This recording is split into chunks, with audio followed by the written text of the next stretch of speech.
मौत के बाद की जो ज़िंदगी है वो ज़िंदगी जिसको आखिरत की ज़िंदगी कहते हैं, वो ज़िंदगी आसान नहीं। आखिरत की ज़िंदगी बड़ी कठिन है। यहाँ तो 60 साल में, 50 साल में, 70 साल में, बहुत अगर जिया तो 100 साल में ज़िंदगी गुजार कर चला जाएगा आदमी। लेकिन आखिरत की ज़िंदगी सैकड़ों साल। आखिरत में भी दो तबके हैं, एक तो बरज़ख की ज़िंदगी यानी कब्र की ज़िंदगी। अब जाहिर सी बात है, जो लोग नबी करीम सल्लल्लाहु अलैहि वसल्लम के ज़माने में आए उनको कब्र में कितने साल हो गए? 1400 साल हो। कितने साल हो गए? अभी ये दुनिया कहाँ तक रहती है? 500 साल, 1000 साल, 1500 साल, कुछ नहीं कहा जा सकता है। अगर आज कोई मरता है और क़यामत 1000 साल के बाद आती है तो उसको कब्र में कितनी ज़िंदगी रहना है? 1000 साल की। और वो ज़िंदगी आसान नहीं है। आदमी समझता है क्या होगा, अजाब होगा ना, खा लेंगे अजाब। नहीं, वो ज़िंदगी बड़ी कठिन है। अगर यहाँ पर इंसान ने गुनाहों के साथ, मासियत के साथ, बुराइयों के साथ, अपनी ख्वाहिशात के साथ ज़िंदगी गुजारी है, खुदा पाक की कसम उस ज़िंदगी में अफसोस ही अफसोस, अजाब है। हदीस में आता है कि जब इंसान को कब्र में रख दिया जाता है और कब्र में रखने के बाद जैसे ही वो कब्र में पहुंचता है, अगर वो गुनहगार होता है तो कब्र क्या करती है? कब्र उसे अपने दामन में दबोच लेती, ऐसी दबोचती है कि उसकी हड्डियां एक दूसरे के अंदर में पेवस्त हो जाती है। अगर उसकी कोई नेकी काम आई तो छोड़ देती, और अगर नेकी काम नहीं आई तो फिर उस पर एक आजाब का फरिश्ता मुसल्लत होता है। हदीस पाक में नबी करीम सल्लल्लाहु अलैहि वसल्लम ने इरशाद फरमाया कि वो फरिश्ता कैसा होता है? आंख से बहरा होता है, कान से गूंगा होता है। अल्लाह ने उसके हाथ में अजाब देने के लिए एक घोंसा दिया हुआ होता है, जैसे लोहा तोड़ने के लिए होता है ना, तो दिया होता है। वो मारता है, एक मर्तबा मारेगा वो तो 70 हाथ इंसान जमीन में घुस जाए। कितने हाथ? 70 हाथ। फिर वो निकालेगा। अब चीखेंगे, हम चिल्लाएंगे, लेकिन वो उसको तो सुनाई नहीं देता है, उसको दिखाई भी नहीं देता है। फिर निकालेंगे, फिर मारेगा। अब आप सोचो, अगर 1000 साल तक इंसान इस अजाब में मुब्तला रहे तो उस इंसान का क्या बनेगा? और ये मेरे और आपके आका सल्लल्लाहु अलैहि वसल्लम ने कहा है, ये सच है, ये बनावट नहीं। अलियाजुबिल्लाह, इस पर अगर शक भी करे तो मुसलमान बाकी नहीं रहता है। तो ये कब्र की जिंदगी कब अच्छी होगी? जब जिंदगी में दीन होगा। ये मकातिब, ये मदारिस, ये दावत व तबलीग, ये खानका, ये उलमा, ये सब क्यों है? हमारे दीन को बचाने के लिए। अल्लाह जज़ाए खैर अता फरमाए उन दोस्तों को जिन्होंने माशाअल्लाह इतनी बेहतरीन हमारे मकतब के 4 कमरे बनाने में ताउन किया। यानी ये हमारी नस्लों का ईमान बचाने वाले, जिसको हम मामूली समझते हैं, ये मामूली चीजें नहीं है, बल्कि यही कब्र की जिंदगी में भी नजात देने वाली तालीम है। और फिर कब्र से उठने के बाद अल्लाहु अकबर, कुरान में अल्लाह फरमाते हैं वनुफिख़ फ़िस्सूर फ़इज़ा हुम मिनल अजदाथि इला रब्बिहिम यंसिलून, कि सूर फूंका जाएगा और इंसान कब्रों से उठ खड़े होंगे। फ़इज़ा हुम मिनल अजदाथि इला रब्बिहिम यंसिलून, और फिर वो दौड़ पड़ेंगे। किधर? कहां? कुछ समझ में नहीं आएगा कहां जाना। न बदन में कपड़े होंगे, न पांव में चप्पल होंगे, न कुछ होगा, और सूरज एक बारिश हमारे सर के ऊपर होगा। गुनाहों के साथ जिंदगी गुजारी होगी तो हदीस में है कि कोई अपने ही पसीने में यहां तक डूबा हुआ, कोई यहां तक डूबा होगा, कोई यहां तक डूबा होगा। जैसे गुनाहों के साथ जिंदगी गुजारी उतना पसीने में डूबा हुआ होगा। अब जो सूरज 15 करोड़ किलोमीटर दूर है तो इतनी गर्मी आती है, अगर वो सूरज एक बालिश सर पर होगा तो कितनी गर्मी होगी। लेकिन जिन्होंने नमाजें पढ़ी होगी, जिन्होंने दीन सीखा होगा, जिन्होंने अपने बच्चों को दीन सिखाया होगा, तो इतना करीब होने के बावजूद भी हदीस में अल्लाह फरमाते हैं कि वो एसी और ठंडक में होगा। युज़िल्लुहुमुल्लाहु यौमा ला ज़िल्ला इल्ला ज़िल्लु अर्शी, अल्लाह के अर्श के साये के नीचे आ जाएगा। अल्लाह के अर्श का साया तो बहुत बड़ी चीज है। हुजूर फरमाते हैं कौन होगा अल्लाह के अर्श के साये में? अल्लाह के अर्श के साये में वो होगा रजुलुन क़ल्बुहु मुअल्लक़ुन बिल मसाजिद, जिसका दिल मस्जिद में अटका रहा होगा। फजर की नमाज के लिए आया और जब निकलने लगा मस्जिद से तो कहता है कि अल्लाह कब जोहर का टाइम होगा कि मैं वापस आऊं। ये सोचते सोचते निकलेगा तो इसका मतलब ये कि उसने अपना दिल मस्जिद के अंदर क्या कर दिया? लटका दिया। फिर जैसे ही जोहर की अजान हुई मस्जिद में आया, जोहर की नमाज सुन्नत वगैरह पढ़कर निकलेगा और फिर कहेगा कि अल्लाह कब असर का वक्त होगा कि मैं मस्जिद में आऊं। ऐसा बोलते बोलते निकलेगा, सोचते सोचते भी निकलेगा तो वो अपना दिल, कहा जो आदमी मगरिब में भी ऐसा करेगा, इशा में भी ऐसा करेगा तो अल्लाह ऐसा समझेगा कि क़ल्बुहु मुअल्लक़ुन बिल मसाजिद, के ओहो ये तो मेरा बंदा अपना दिल मस्जिद में अटका के जा रहा है। तो क़यामत के दिन जब सूरज एक बालिश सर पर होगा, अल्लाह कहेगा आजा मेरे बंदे, मेरे अर्श के नीचे आजा। वशाबुन नशा फी इबादतिल्लाह, वो नौजवान जिसने अपनी इबादत, अपनी नौजवानी को इबादत के साथ गुजारा होगा, मोबाइल में अपनी जिंदगी नहीं गुजारी होगी, जिसने अपनी जिंदगी को फहाशी और ओरियानी में नहीं गुजारी होगी, जिसने अपनी जिंदगी को रसूलुल्लाह सल्लल्लाहु अलैहि वसल्लम की तालीमात के खिलाफ नहीं गुजारी होगी। आज हमारा नौजवान को देखो कैसी जिंदगी गुजार रहे हैं, उनका लिबास देखो तो मुसलमान नजर नहीं आते, हाथ में कड़ा पहना है। क्या मेरी और आपकी शरीयत में कड़े की गुंजाइश? कोई गुंजाइश नहीं। हाँ, गले में चेन पहनी है, क्या हमारी शरीयत में इसकी गुंजाइश दी है? कोई गुंजाइश, हराम है। अल्लाह के रसूल सल्लल्लाहु अलैहि वसल्लम ने जरूरत की वजह से सिर्फ 3 ग्राम से कम की अंगूठी पहनी। कितनी? 3 ग्राम चांदी से कम की अंगूठी पहनी। अगर बहुत शौक है तो 3 ग्राम से कम यानी 2.5 ग्राम, 2.25 ग्राम या 2 ग्राम चांदी की अंगूठी पहनने की गुंजाइश है, उससे ज्यादा पहनने की मर्द को कोई गुंजाइश नहीं। चांदी की चैन, लोहे की चैन हराम है, नाजायज है। हाथ में कड़ा नाजायज और हराम है। यहां तक कि लोहे की अंगूठी पहनना भी हराम लिखा है उलमा, जायज नहीं है। एक मर्तबा एक सहाबी अल्लाह के रसूल सल्लल्लाहु अलैहि वसल्लम की खिदमत में, तो उनके हाथ में लोहे की अंगूठी थी। हुजूर ने कहा कि ये तुमने आग पहन रखी है। उन्होंने निकाला और फेंक दिया, कहा कि अल्लाह के रसूल सल्लल्लाहु अलैहि वसल्लम मुझे नहीं मालूम। तो हम लोग क्या समझते हैं कि ये सब क्या चल जाए? नहीं, ये सब अल्लाह के हिसाब देना पड़ेगा। आप कहेंगे कि हमको मालूम नहीं था, ठीक है मालूम नहीं था। एक मौलाना मगरिब के बाद आगे बोल के गया था,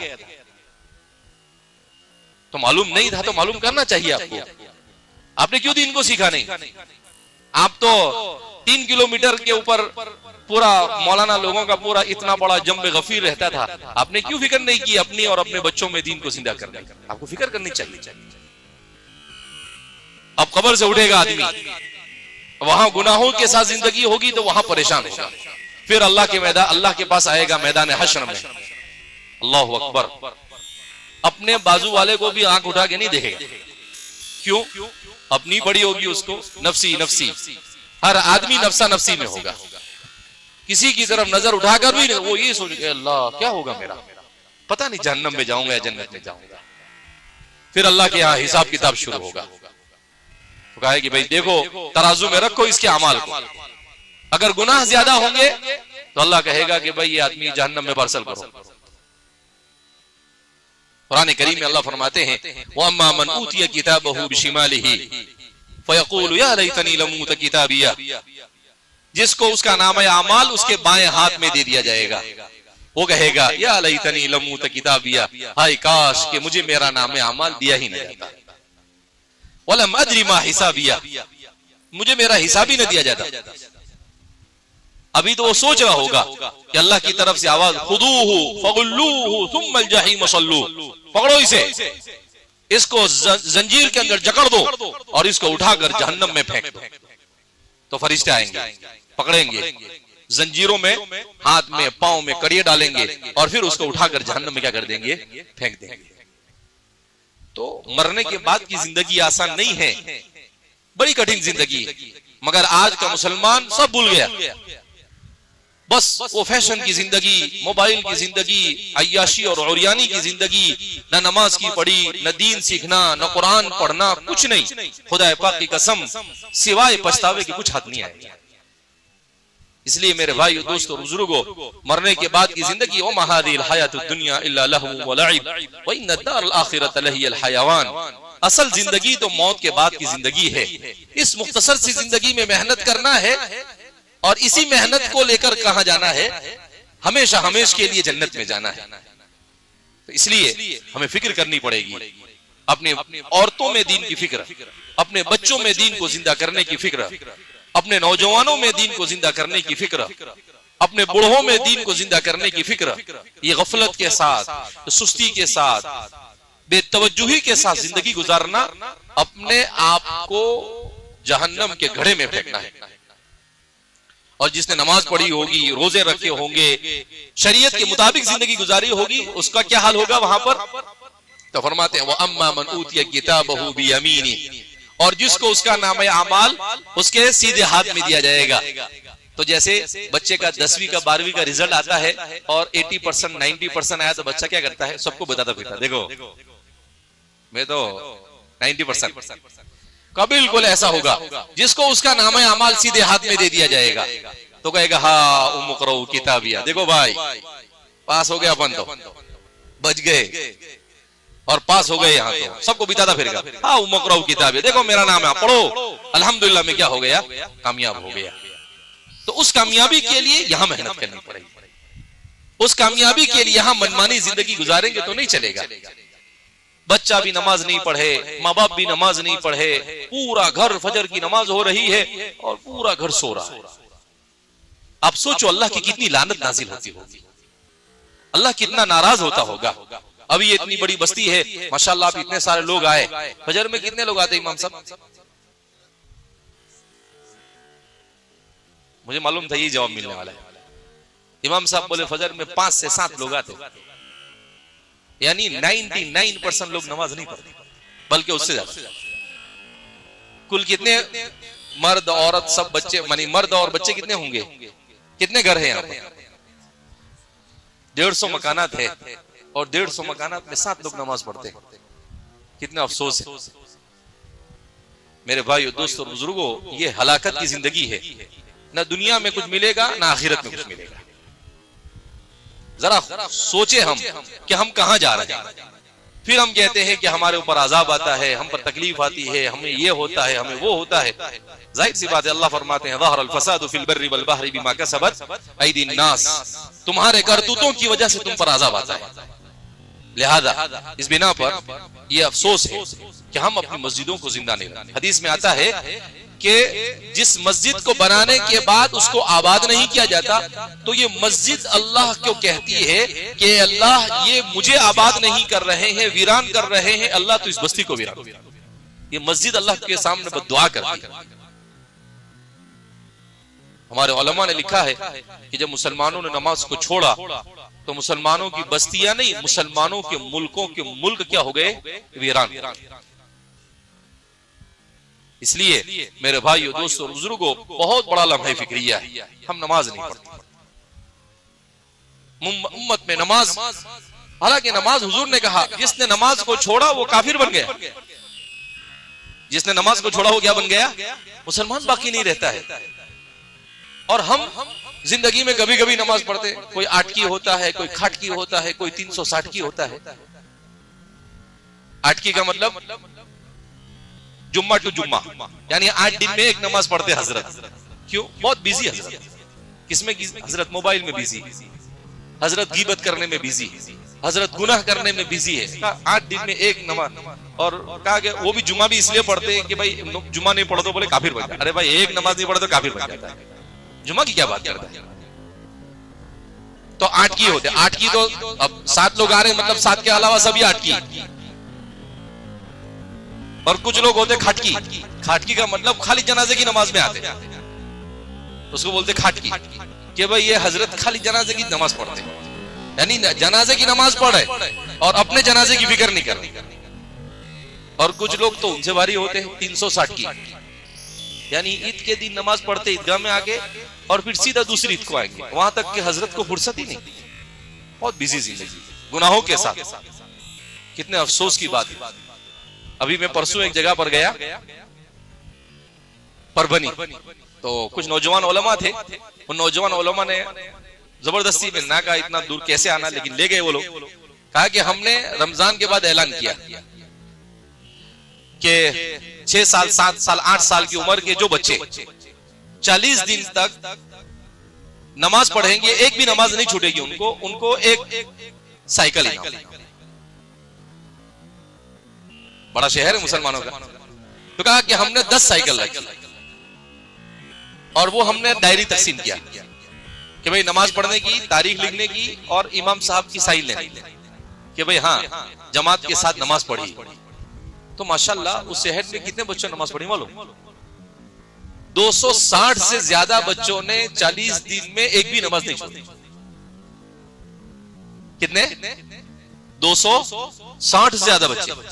तो वो कहते हैं कि इन बच्चों, छोटे छोटे बच्चों को जब मस्जिद में आते हुए देखा तो नौजवानों ने कहा कि अल्लाह ये छोटे छोटे बच्चे नमाज पढ़े, अपन क्यों नहीं पढ़े? तो नौजवानों ने भी नमाज पढ़ना क्या कर दिया, शुरू कर दिया। घर के अंदर में माँ बाप कहे कि यार बच्चे, वो ऐसा कहते हैं फजर में नहीं उठाया तो देखना फिर मेरी फजर नहीं जानी चाहिए। तो माँ बाप भी उठे, माँ बाप भी नमाज पढ़े और बाप भी बच्चे को नमाज पढ़ने के लिए आए। अगर बाप नहीं उठे तो बोले माँ मस्जिद में ले आके मस्जिद में छोड़ के जाओ। अच्छा है जज्बा। तो कहा कि उन बच्चों की बरकत से नौजवानों में भी बहुत सारों में नमाज आ गई और माँ बाप भी नमाज पढ़ने लग गए, तो नमाज जिंदा हो गई। और जिस दिन मुसलमान 100% नमाजी बन जाएंगे, खुदा पाक की कसम दुनिया की कोई ताकत मुसलमान का बाल बेका नहीं कर सकती। हमको 100% नमाजी बनना पड़ेगा। कैसा बनना पड़ेगा? 100%। तो उन्होंने प्रोग्राम रखा, 25 साइकिल थी। तो एक आदमी ने कहा कि भाई हमारी मस्जिद में जितने बच्चे ने नमाज पढ़ी उनमें से अगर 2 को साइकिल मिली और 10 को नहीं मिली तो हम मस्जिद वाले मुसल्ली मिलकर उनको दूसरे 10 को साइकिल देंगे। तो सब मस्जिद, तो मुझे ऐसा लगता है कि शायद सभी बच्चों को साइकिल मिल गई हो। तो फिर उनको नमाज की अहमियत बताई और उसके बाद मैंने कहा कि भाई देखो परवानी वालों माशाल्लाह बहुत अच्छा काम किया आपने। अब इन बच्चों को कहा कि अब 40 दिन नहीं, अभी पूरी जिंदगी एक भी नमाज नहीं जानी चाहिए। उनसे कहा कि आप भी आदे करो कि इंशाल्लाह आज के बाद मौत तक के एक भी नमाज हम छोड़ेंगे नहीं। तो माशाल्लाह सब मर्द औरत 10-15 हजार लोग थे, सबने आदे किया कि भाई आज के बाद एक भी नमाज हम छोड़ेंगे नहीं। तो ऐसे ही छोटी राजनीति वाले भी आज इरादा करना पड़ेगा भाई हम ये एक भी नमाज छोड़ेंगे नहीं। बहुत आहिस्ता आवाज है, इसका मतलब नमाज नहीं पढ़ने का इरादा अभी भी है। अच्छा, आज के बाद कौन है जो एक भी नमाज नहीं छोड़ेगा मौत तक? हाथ उठाए। एकदम पक्का इरादा? हाँ, तो फिर अपने जन्नत के दरवाजे पे मिलेंगे इंशाल्लाह। अरे समझ में आई बात? तो नमाज को जिंदा करें, दीन को जिंदा करें। नौजवानों में अगर दीन नहीं, कुरान पढ़ना नहीं आता है तो सीखे। अपने बच्चों को दुनिया की तालीम की फिक्र करे, उससे ज्यादा उनके दीन की फिक्र करे। और आपके यहाँ वो भी ऐलान करने का कि भाई जो 40 दिन तक नमाज पढ़ेगा, जो छोटे छोटे बच्चे हैं, तो हो सकता है उसकी बरकत से पूरा गांव नमाज पढ़ना क्या कर देवे, शुरू कर देवे। तो इसलिए ऐसे अमाल करने चाहिए कि जिससे दीन जिंदा हो माशरे के अंदर में। तो ये जो मकातिब है, ये मकातिब बड़े अहमियत के हामिल है। हम उलमा की भी कदर नहीं करते, मदरसों की भी कदर नहीं करते, मकातिब की भी कदर नहीं करते हैं। हमको तो खाली एक ही चीज चाहिए, आराम चाहिए और पैसा चाहिए। अब वो पैसा हलाल तरीके से आवे कि हराम तरीके से आवे। बहुत सारे लोग ऐसे होते हैं, हमारे नौजवान अच्छी बड़ी उम्र वाले भी। मुझे एक दिन किसी ने आकर कहा कि मौलाना ये हमारे अक्ल को और उसके अतराफ के लोगों को थोड़ा समझाओ। बोले भाई क्यों? बेचारा रोने लगा। बोले क्या हुआ? कहा कि हजरत वो खेलते, पत्ते खेलते, जुगाड़ खेलते। और कहा कि कुछ लोग तो बोले दाढ़ी टोपी पहन के भी जुगाड़ खेलते बोले। और कुछ लोग तो कहा कि बाप खेलता है तो बाप को देख के सब 2-4 बच्चे तो वो भी उसमें लग जाते। अब आप सोचो, अगर बाप ने जुआ खेला और उसको देखकर बच्चों की जिंदगी बर्बाद हुई तो कयामत के दिन बाप के उसका भी गुनाह होगा और इन बच्चों के बिगड़ने का भी गुनाह। इसलिए दीन जब घरों में जिंदा होगा, माँ नमाज पढ़ेगी, बाप नमाज पढ़ेगा, तो बच्चा भी नमाज पढ़ेगा। ना माँ नमाज पढ़े, ना बाप नमाज पढ़े, ना दादा पढ़े, ना नाना पढ़े, ना नानी पढ़े, कोई नमाज नहीं पढ़े, तो कैसे हमारी दीन जिंदा रह सकता है? और हम जिस मुल्क में जी रहे हैं यहाँ पर तो बहुत मुश्किल है। अगर ऐसे ही हमने जिंदगी गुजारी तो अल्लाह ही हिफाजत फरमाए। इसलिए मेरे भाइयों, दोस्तों और बुजुर्गों, हमें अपनी आखिरत की फिक्र करना है और एक फिक्र के साथ उठना है कि इंशाअल्लाह हम 100% नमाज पढ़ेंगे। यानी अक्ल कुआ में बात होनी चाहिए कि भाई राजमी वाले तो छोटी राजमी वाले 100% नमाजी बन गए, तो आपको देखकर दूसरे सीखने चाहिए कि भाई वहां तो बच्चे सभी नमाज पढ़ रहे हैं, घरों में औरतों ने भी नमाज पढ़ना शुरू कर दी, कुरान जिसको नहीं आता है वो कुरान सीखना शुरू कर देवे। इसलिए कि मेरे भाइयों, दोस्तों, बुजुर्गों, आपके साथ कब्र में क्या आएगा? पैसा आएगा, घर आएगा, जमीन आएगी, जायदाद आएगी, इज्जत आएगी, पॉलिटिक्स आएगी, कुर्सी आएगी, कुछ नहीं आएगा। वहां आपके साथ नमाज आएगी, वहां आपके साथ दीन सीखा होगा वो आएगा। आप अपने बच्चों की अच्छी तरबियत करेंगे तो आपके मरने के बाद ये आपके लिए दुआ करेंगे। अगर उनको दीन नहीं सिखाया तो मरने के बाद भी आप कब्र में भी मोहताज, आप इंतजार ही करते रहेंगे।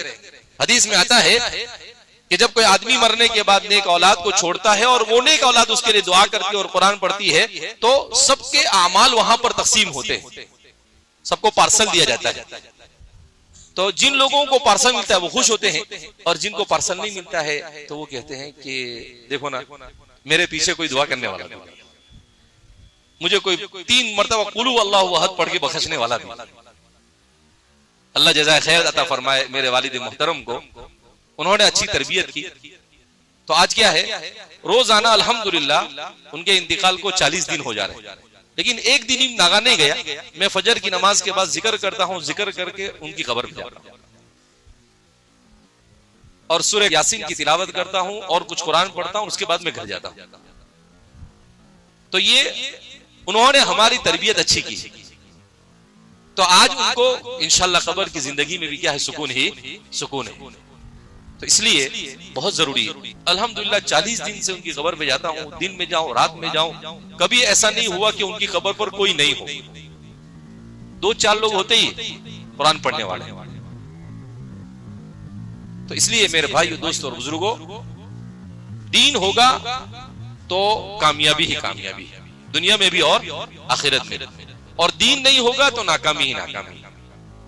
बाप को दफन करने से पहले औलाद लड़ना शुरू कर देती, कोई मिरास में लड़ेगा, कोई घर में लड़ेगा, कोई जमीन पे लड़ेगा। क्यों? दीन ही नहीं है। लेकिन दीन होगा तो झगड़ा ही नहीं, औलाद में भी दीन होगा, माँ बाप में भी दीन होगा, तो झगड़ा ही नहीं होगा। वो तो कहेंगे भाई जो मिला वो, बस मेरा बाप मुझे नेक इंसान बना के गया, मैं उसका बहुत बड़ा एहसान करता हूं। इसलिए मेरे भाइयों, दोस्तों, बुजुर्गों, हमें फिक्र करनी है इस चीज की कि अपनी औलाद को दीन सिखाया जाए, अपनी औलाद को मस्जिद से उलमा के साथ जोड़ा जाए और अपने आप को भी नमाज का पाबंद बनाया जाए। तो इंशाल्लाह कोशिश करेंगे ना, इंशाल्लाह। अल्लाह रब्बुल इज्जत हम सबको सही माने में दीन के साथ वालिहाना ताल्लुक नसीब फरमाए। अल्लाह रब्बुल इज्जत हमें अपनी हमारी औलादों को हमारी आंखों की ठंडक बनाए, और अल्लाह रब्बुल इज्जत जिन लोगों ने भी हमारे इस इदारे को बनाने में ताउन किया है उन्हें दारैन में बेहतरीन बदला अता फरमाए। हम सब की जिंदगियों के अंदर में अल्लाह दीन को जिंदा फरमाए। दीन जिंदा हो गया तो कामयाबी ही कामयाबी है। फमन ज़ुहज़िहा अनिन नारी वउदखिलल जन्नत फ़क़द फ़ाज़, जो जहन्नम से दूर कर दिया गया और जन्नत में दाखिल कर दिया गया, हकीकत में वही कामयाब हो गया। वही कामयाबी असल है। बाकी सारी कामयाबियां दुनिया की कामयाबियों से कुछ नहीं होने वाला, ये सब यहीं रह जाए। असल कामयाबी मरने के बाद अल्लाह कहे, जाए बंदे में तुझसे राजी हो, जाए मेरे बंदे में तुझसे राजी हो। हज़रत इब्न अक़सम का एक किस्सा सुना के अपनी बात को खत्म करता हूं। वो अल्लाह के दरबार में हाजिर किए गए इंतकाल के बाद। हदीस में आता है कि इंसान का जिस्म ये कब्र में रह जाता है और इंसान की रूह अल्लाह के पास हाजिर होती है। तो अल्लाह उस रूह से गुफ्तगू करता है। तो अल्लाह ने उनसे पूछा, ए इब्न अक़सम क्या लेकर आए? तो खामोश। फिर पूछा क्या लेकर आए? खामोश रहे। फिर पूछा तो फिर कहने लगे कि मुझे मेरे शेख ने बयान किया, हद्दथनी शेखी व हद्दथतहु आइशा व हद्दथहु रसूल व हद्दथहु जिब्रील, के बयान किया मेरे शेख ने, उन्होंने हजरत आयशा से सुना, उन्होंने हुजूर सल्लल्लाहु अलैहि वसल्लम से सुना, उन्होंने हजरत जिब्रील से सुना और हजरत जिब्रील ने अल्लाह तुझसे सुना कि जो बंदा ईमान के साथ और सफेद बाल के साथ आता है मैं उस पर रहम करता हूं। तो फरमाते हैं कि अल्लाह ने मुस्कुराया और कहा जा, इतनी अच्छी हदीस याद रखी तूने। हाँ वाकईतन जो बंदा सफेद बाल के साथ ईमान के साथ मेरे पास आ जाता है मैं उससे खुश हो जाता हूं। जा, आयशा ने भी सच कहा, मोहम्मद ने भी सच कहा, जिब्रील ने भी सच कहा और मैं तुझे अपना वादा पूरा करके बिठाता हूं, बताता हूं, चल जा जन्नत में जा। तो अल्लाह को भी जाकर हदीस बयान करना क्या कर दिया, शुरू कर दिया। कैसी तरबियत, कैसा इल्म, कैसा दीन सीखा होगा। और मेरे और आपके जैसे को अगर पूछे कुछ नहीं आता क्या बोलेंगे, कुछ मालूम ही नहीं है तो क्या बोलेंगे, हम गुटखा खा के आए। भाई क्या पड़ गया, बोले पत्ते खेल के आए। क्या क्या कर रहे थे, बोले वो मोबाइल लेके बैठे रहते रात में 3 बजे तक, पिक्चर देखते थे, सीरियल देखते थे और मैच देखते थे। क्या अल्लाह के सामने क्या जवाब देंगे? वहां तो ये होगा तो कल्लिमुना अयदीहिम व तशहदु अर्जुलुहुम बिमा कानू यक्सिबून। आपकी जबान नहीं बोलेगी, आपका हाथ बोलेगा। बोलेगा अल्लाह, हाथ बोलेगा। इसी हाथ में मोबाइल पकड़ के बैठा रहता था, इसी हाथ से लोगों को मारता था, इसी हाथ से लोगों पर जुल्म करता था, यही पांव लेकर गुनाह की तरफ जाता था। तो ये हाथ और पांव जिसने गुनाह किए होंगे वही अल्लाह के सामने बोलना शुरू कर। जिस जमीन पर गुनाह किया होगा वो जमीन बोलेगी। तो कल्लिमुना अयदीहिम व तशहदु अर्जुलुहुम बिमा कानू यक्सिबून। तो इसलिए मेरे भाइयों, दोस्तों और बुजुर्गों, हमें अपनी इस आखिरत की फिक्र करनी है। अल्लाह रब्बुल इज्जत ने हमें दीन की निस्बत पर यहाँ पर जमा किया। हम अल्लाह का जितना शुक्र अदा करें कम है। हम इस फिक्र को लेकर यहाँ से उठे कि इंशाअल्लाह अपने घरों में भी नमाज को और दीन को जिंदा करेंगे, अपनी औरतों में, अपने बच्चों में और हर जगह पर, और इंशाअल्लाह नेक इंसान बनकर जिंदगी गुजारने की क्या करेंगे, कोशिश करेंगे। अल्लाह कहने सुनने से ज्यादा अमल की तौफीक मरहमत फरमाए। ये हमारे मौलाना साहब का कहना है कि हमारे जामिया में कुछ कारी लोग हैं, माशाल्लाह बहुत अच्छा कुरान पढ़ते हैं, बेहतरीन कुरान पढ़ते हैं। कारी वसीम साहब ने कहा है कि वो हर हफ्ते 15 दिन में करीब की बस्ती में जाकर कुरान सुनाते हैं ताकि लोग कुरान को सुने और कुरान को सुनने का और कुरान को याद करने का और पढ़ने का शौक पैदा हो।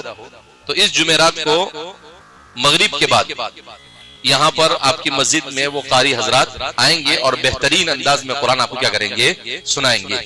तो आप हजरात उसमें क्या करेंगे, शिरकत करेंगे ना भाई इंशाअल्लाह। ऐसे आप दीन की मजलिसों में आप शिरकत करेंगे, जैसे आज आए हैं, ऐसे कभी भी दीन का प्रोग्राम हो तो उसमें शिरकत करें तो इंसान के ईमान की बैटरी चार्ज होती है। जैसे मोबाइल में चार्जिंग खत्म होता है तो आदमी चार्जर ढूंढता है, प्लग ढूंढता है, बेचैन हो जाता है ना, ऐसे ईमान की बैटरी भी इसमें डाउन हो जाती है।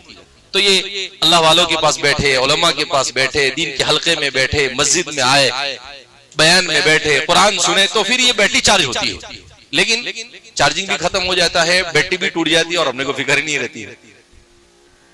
तो इसलिए अल्हम्दुलिल्लाह माशाल्लाह आपके यहाँ मजलिस हो रही, तो आप बच्चों को और आप भी सब उसमें शिरकत करें ताकि कुरान को बेहतरीन सुने। कुरान को सुनना ये भी सवाब है, कुरान को पढ़ना ये भी सवाब है, उसको समझना ये भी सवाब। ये कुरान है अल्लाह का कलाम, कलामुल्लाह।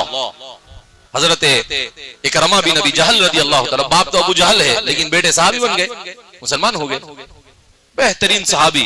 तो वो ऐसा कुरान, किसी कागज पर लिखा हुआ कुरान देखते तो कहते थे हादा कलाम रब्बी हादा किताब रब्बी, और उसको बोसा कहा ये तो मेरे रब का कलाम है और ये मेरे रब की किताब है। कहा इससे बड़ी दुनिया में कोई नेमत नहीं हो सकती।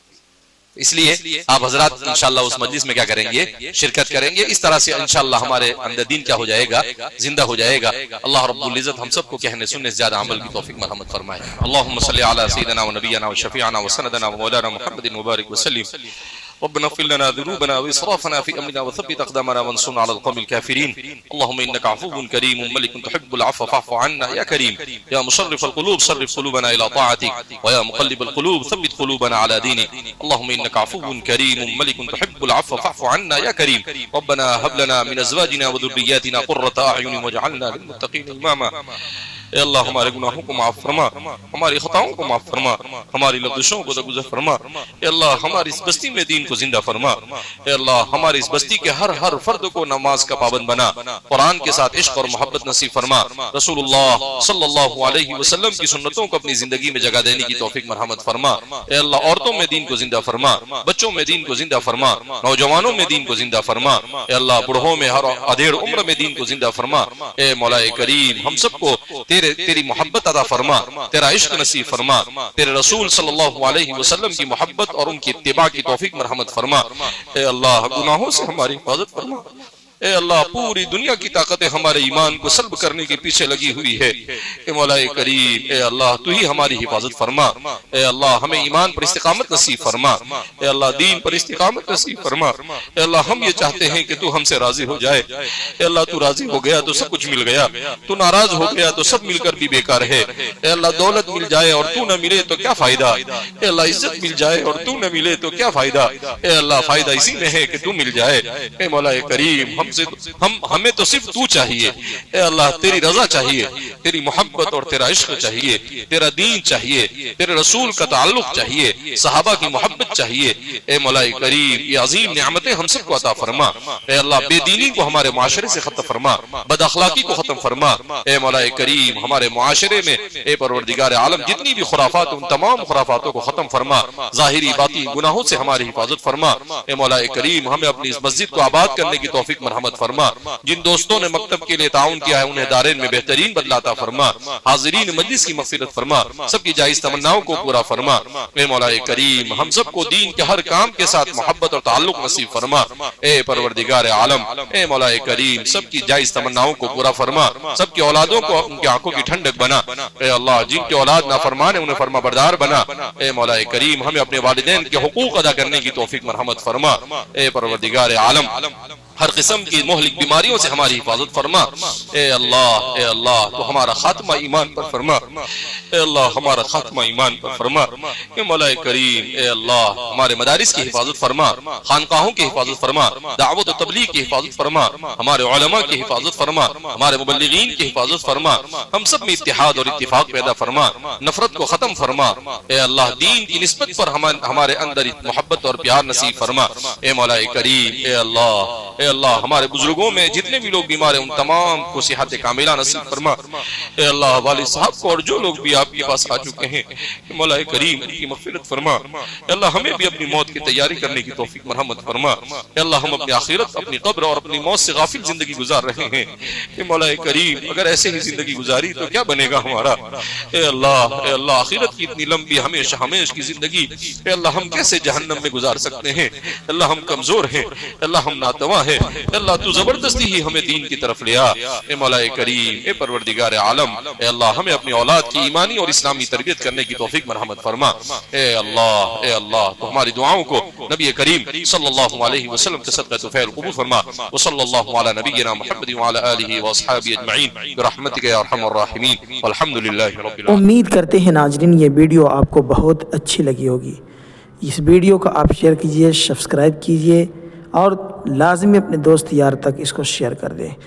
कमेंट में लिखे ये वीडियो कैसा लगा। चलते हैं अगले वीडियो में फिर लेकर आएंगे।